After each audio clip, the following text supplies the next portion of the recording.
그러니까 어떤 문제를 보면 그 문제를 해결할 수 있는 방법을 찾아낼 때 사람은 희망이 생기거든요. 그럼 바로 이 해결 아이디어들. 그리고 세상에는 우리가 만든 세상이기 때문에, 우리가 만든 문제이기 때문에 우리가 해결할 수 있죠. 제가 언제부터 이 의식이 바뀌었냐면 법을 다루면서 했어요. 교육법전을 전체를 통째로 읽고 변리사 공부를 했기 때문에 변리사 법을 공부하면서 뭘 알게 되냐면, 아, 세상은 누군가가 만들어 놓은 것이구나. 절대라는 게 없더라고. 법이라는 게 다 만들어 놓은 거예요. 문화도 법이 만들어져서 제도가 되고, 제도가 고정돼서 문화가 되는 거죠. 결국 이것을 바꾸는 데는 이 해결하는 방법이 있더라고요.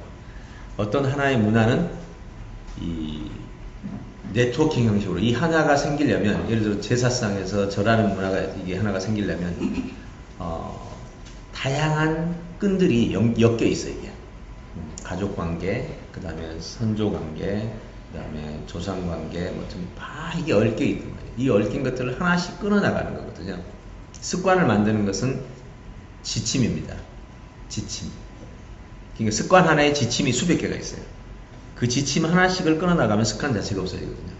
네, 이렇게 바꿀 수 있는 방법이 있을 때, 저는 이제 생각이 이제 어디까지 가 있냐면, 요 세상을 바꾸려면 어떻게 하지? 네. 그러면 현재 법, 제도, 문화, 요걸 다 바꿔야 된단 말이에요. 이런 의식을 갖게 되면요, 누군가를 바꿔주고 싶을 때 그 사람이 가진 내규라고 그래요. 내규. 그 사람 믿고 있는 가치, 신념, 그 다음에 그 신념에 따라 행동하는 원칙, 원칙 밑에 있는 규칙, 요것을 다 바꿔줘야 된단 말이에요. 그래서 바꾸는 방법은요, 이렇게 합니다. 가치부터 바꿔가지고 스스로 원칙을 바꾸고, 그 다음에 규칙을 바꿔나가는 방식이 하나 있고, 전체 바꾸기가 힘들죠. 그럴 때는 규칙을 하나씩 바꿔서 이거 하나 바꿔주고, 이거 하나 바꿔주고. 그러니까 이게 이제 칼 마크스가 말했던 유물론적 방식은 아래서부터 올라갑니다. 예, 물질주의의 물질의 변화는 정신의 변화를 일으킨다. 예를 들어서 불확정성의 원리를 발견한 사람이 누구죠? 우리 학생은 아니니까 죄인은 아닙니다만, 불확정성의 원리, 물리학에서 그 불확정성의 원리를 발견하고 나니까, 이게 물리법칙이거든요. 이걸 발견하고 나니까 우리 전 20세기가 다 불확성의 시대로 바뀌었죠. 뉴턴이 기계론적 우주관을 발견하니까 전 세계가 기계론적 사고체계로 바뀌었죠. 아인슈타인이 상대성 원리를 물질에서 발견하니까 전 세계가 상대론으로 바뀌었죠. 실존주의를 발견하니까 전부 다가 실존주의가 됐죠. 이해 가시죠? 아래 물리적 법칙이 변화되면 위에 정신적 속성은 물리적 법칙의 지배를 받는다. 또 반대로 정신적 가치를 누군가가 뚜렷하게 형성하면 이 가치가 물질적인 세계를 지배한다. 이 두 가지 양방향이 다 통합니다. 이 두 가지 원칙은 서로 달라요.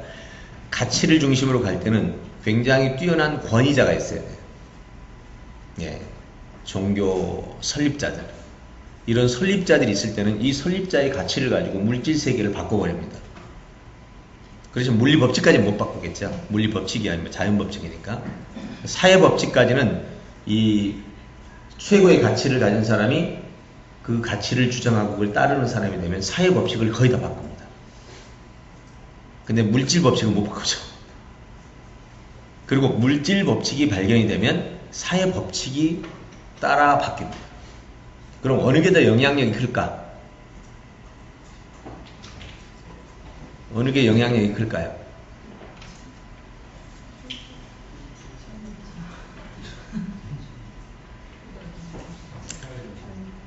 물질 법칙이 큽니다. 왜냐하면 자, 아리스토텔레스가 천동설을 주장했어요. 틀렸지만 1000년이 따라왔죠. 그렇지만 물질에서 정확하게 지구가 태양을 돈다라고 확인을 해버렸을 때는 이 지금까지 믿어왔던 이 모든 걸 다 바꿉니다. 물질 법칙이 정확하게 나타났다. 우리가 믿고 있는 사회 법칙과 물질 법칙이 달랐을 경우, 그것은 그렇게 증명된 다음에, 그러니까 그렇죠. 예, 당연히. 지금 그 그러니까 제 말이 그 말이에요. 예. 그 말에 제가 영향력이 크다는 말은 발견된 그 사실일 경우, 즉 서로 달랐는데 이게 사실로 밝혀질 경우는 가차없이 사라집니다. 예. 근데 사회 법칙에 영향을 미치는 것은 그 사회 법칙만 놓고 본다면 이제 가치가 훨씬 영향이 크죠. 근데 이 사회 법칙을 물리적 법칙과 연관돼서 이 물리적 법칙이 사회 법칙에 정확하게 영향을 미친다고 할 때는 이 물리적 법칙이 사회 법칙을 지배하게 돼 있어요. 네, 이것이 바로 현재까지 두 가지 구조입니다. 이게 바로 그 유명한 칼 막스와 우리 유물론과 물질론의 유물론과 유심론의 관계죠. 네. 이런 것들을 한눈에 우리가 볼 수 있을 때 세상을 보는 거예요. 그리고 아 이렇게 고치면 되겠구나 저렇게 고치면 되겠구나 하는 생각을 할 수 있는 거예요. 근데 지금 제가 말한 이런 지식들이 얼마나 많은 책을 읽어서 이게 통합돼 나온 거겠어요. 그잖아요. 그냥 어디서 내가 이 책 딱 이 부분 지금 읽고 얘기하는 게 아니란 말이에요. 그죠? 수천 권의 책들이 모여져서 제 머릿속에서 지금 종합된 얘기들이에요. 그럼 제 얘기를 듣고 여러분이 논리적으로 아 정말 그렇구나 하는 생각이 드는 거죠. 예. 이런 것들이 바로 우리가 세상을 보는 눈이라. 그래서 안목이라고 하는 게 바로 지식을 통해서 만들어지는 거예요. 아는 만큼 안목이 생기는 거죠. 그리고 예. 원리적이고 논리적인 것이 반드시 사실적이지 않을 경우가 너무 많습니다. 아 근데 이제 정확하게 말하면 논리적이면 사실이어야 되는데 아주 중요한 부분 질문해 주셔서 감사해요. 이 세상에 오류 정보가 존재하는가? 오류 정보가 존재하는가? 잘 생각해 보세요. 이 자연 질서는 그냥 정보로 되어 있죠. 다 정보입니다. 이게 자연 자체, 우주 자체가 다 정보로 되어 있어요. 그 정보는 그냥 사실 자체야. 근데 내가 볼 때 이것을 잘못 본 거지. 내가 잘못 본 거야. 그리고 잘못 본 거를 갖다가 사람들이 가르쳐. 이때 오류 정보가 존재해. 원래 정보 자체는 존재가 있다라는 것은 완성 정보. 여기서 만약 구성 요소가 하나 빠지면 이 컵이 존재하지 않아요. 자연 질서 자체는 모두 완성 정보로 되어 있어요. 인간이 이 자연 정보를 보면서 찾아냈는데 잘못 본 거지. 그것을 영향력 있는 사람이 다른 사람에게 전파해. 이게 이제 2단, 3단, 4단, 5단 이렇게 되는 거잖아요. 그럼 그걸 믿는 사람들이 따라다녀. 결국은 오류 정보는 사실은 오류가 아닌데 우리가 만들어 놓은 논리가 오류인 거지. 그럼 인간은 끊임없이 뭐 해야 돼요? 사실에 가까이 가야 되는 거죠. 네, 이 두 가지 잘 정리하십시오. 이 세계의 우주는 코스모스예요. 코스모스 뜻이 뭐죠? 우주라는 말이 코스모스예요. 그 뜻이 원래 질서라는 뜻이에요. 네. 어떤 존재든 존재하려면 존재의 요소가 존재해야만 존재합니다. 하나만 사라져도 존재가 사라집니다. 물질에서 원자에서 양성자 하나가 사라지면 그 존재가 없어지거나 바뀌어버린단 말이에요. 양성자 5개짜리가 원자 번호, 원자 뭐라고 돼 있는데 하나가 빠지면 바로 물질 자체가 그 자체가 안 돼버린다니까요. 자연은 그렇게 돼 있어요. 정확합니다. 우리가 정말 얼마나 잘 이해하느냐는 게 이제 우리가 흔히 말하는 논리라는 말이 우리의 이야기죠. 그 이야기로 보면 정확한데 사실 자체를 논리로 본다면 그건 정확한 거예요. 이거 잘 구분되시면 정말 도움 많이 돼요. 그럼 신의 존재도 부분이 되는 증명하실 수 있나요? 그 지금 증명하면 제가 여기 있겠어요? 제 관심거리입니다 지금. 신의 존재를 증명할 수 있겠는가? 그 존재 증명, 이제 우리가 신학적 증명이나 철학적 증명에서는 목적론적 증명, 수단적 증명이 많이 있거든요. 쉽게 말해서 이걸 이게 있다 그러면 누군가가 만들었다. 상식적인 얘기죠. 그럼 누군가가 누구냐 이렇게 해서 이제 목적론적 증명을 하는데 그거 말고 제가 증명하자고 하는 것은 그런 게 아니라 여기 컵이면 컵이라는 이 물질 자체가 우리가 보고 듣고 느낄 수 있잖아요. 오감으로. 자, 그러면 한번 물어봅시다. 저 은하에서 오는 이 성운들 우리가 보고 듣고 느끼나요? 못하잖아요. 뭘로 봐요? 엑스레이로 보잖아요.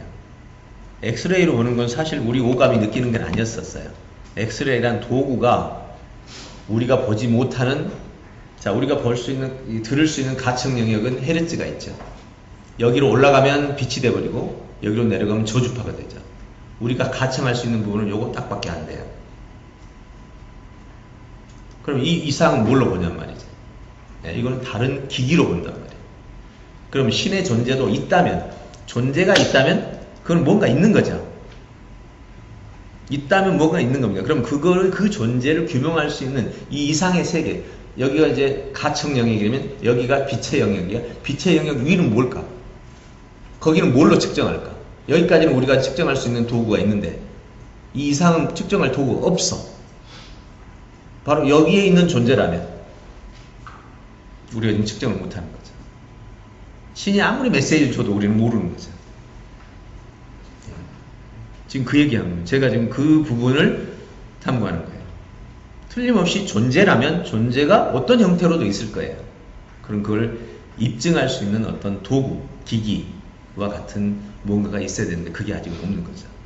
그분이 창조해놓은 비조세계를 보고 작품을 보고 작품을 알고 그게 이제 목적론적 현상이죠. 예, 그거는 이제 만들어 놓은 걸 보고 만든 사람이 있을 거다, 만든 분이 있을 거다, 이렇게 생각하는 게 이제 일반적인 신앙의 형태고, 그 다음 단계를 넘어가는 게 이제 실질적인 입증, 증명이라는 거죠. 그 믿음의 영역은 어떻게? 지금 현재가 믿음의 영역이에요. 현재 영역이 믿음의 영역이에요. 근데 이제 바울이 말했던 것처럼 그때 가서는 너희가 손으로 잡듯이 눈으로 보듯이 알게 될 거다라고 했을 때 그게 뭐 어떻게 볼 건가? 손으로 만지듯이 알 수 있을 거라고 그랬으니까 어떤 식으로든 뭐 존재가 있겠죠. 예. 그리고 스웨덴버그와 천국과 기호 그런 경우에 늘 교류를 했지 않습니까? 40년간 그런 케이스는 또 예, 그거는 이제 현재까지는 심리학에서 도전을 했어요. 예, 심리학에서 도전해가지고 뭘로 규명이 됐냐면 임사체험이라고 규명이 됐습니다. 사람이 죽었다가 다시 살아난 경우 있잖아요. 예, 그리고 갔다 오면 공통적인 경험이 나오죠. 다 얘기하면 거의 경험이 똑같아요. 예, 그걸 보고 천국은 있다, 지옥은 있다 이렇게 했는데 실은 그게 생물학적 현상이었습니다. 어떤 생물학적 현상이었냐면 사람이 죽으면 호흡이 끊기면서 산소가 뇌의 공급이 끊어지거든요. 산소가 끊어질 때 나타나는 현상이 똑같은, 지금 천국 갔다 왔다는 사람들이 말하는 똑같은 현상인데 그 이유에 대해서 이제 그 천국에 뭐 이렇게 가서 뭐 했다, 이것은 이제 다른데 그 통과 채널, 죽기 바로 전에 나타나서 그 뭐 하얀 터널을 지나 검은 터널을 지나서 뭐 하얀 곳을 보고 이거 있죠. 그게 이렇게 나오죠. 예, 똑같아요. 그거는 지금 여러분도 만약 산소를 딱 끊으면 동일한 현상이 쫙 생겨요. 예, 그 다음에 이제 나온 거는 이제 두뇌에서 일어나는 꿈의 현상과 유사한, 즉 자기가 평소에 아주 중요하게 생각했던 내용들이 이제 나타난다고 하는데 현재 임사체험은 실험으로 입증이 돼가지고 과학으로 결정이 됐습니다. 죽기 전에 임사, 죽음에 가까웠을 때 나타난 체험 현상이 다 동일하다는 것이 심리학에서 결정돼서 그거는 이제 판결이 났고요. 나머지 이제 그 다음 천국을 갔다 왔다 뭐 등등 이제 가서 뭐 하나님을 만났다 이런 거는 아직까지 뭐 입증이 안 됐어요. 주역 같은 걸로 네. 그런 역학적으로 과학적이잖아요. 예. 그런 걸로는 풀이가 안 되나요? 현재 동양에서 말하는 주역이나 뭐 등등 모든 것은 과학이라기보다는 통계학이에요. 통계학이라는 말은 우리가 내일 날씨는 정확하게 모르지만 나는 10년 후에 오늘 날씨는 알 수 있어요. 그 10년 후에 이날은 여름이다. 예, 이게 이제 통계로 해서 묶어가지고 하는 것인데 개별적으로는 약간씩 오류가 있어요. 전체적인 통계로 볼 때는 거의 좀 일치가 돼요. 예를 들어서 건강에서 동양학 건강의 사상체질 같은 경우도 통계거든요. 예, 통계이기 때문에 전체적으로 비슷하지만 개인으로 딱 들어가면 또 달라져요. 예, 그런 부분들이 이제 동양의학의 좀 한계예요. 근데 서양의학은 그 점에 있어서 개인에게 정확해요. 예, 그 부분 원자까지 파헤쳐버리기 때문에 뭐 누구나 뭐 빠져나갈 구멍이 없는 거예요. 예, 이런 것들이 이렇게 찾아보시면 돼요. 현이님, 철학적 마인드 성경님 철학이라는 정의를 내려보시면, 철학이란 관점이에요. 이렇게 물으면 돼요. 넌 정치에 관해서 너의 생각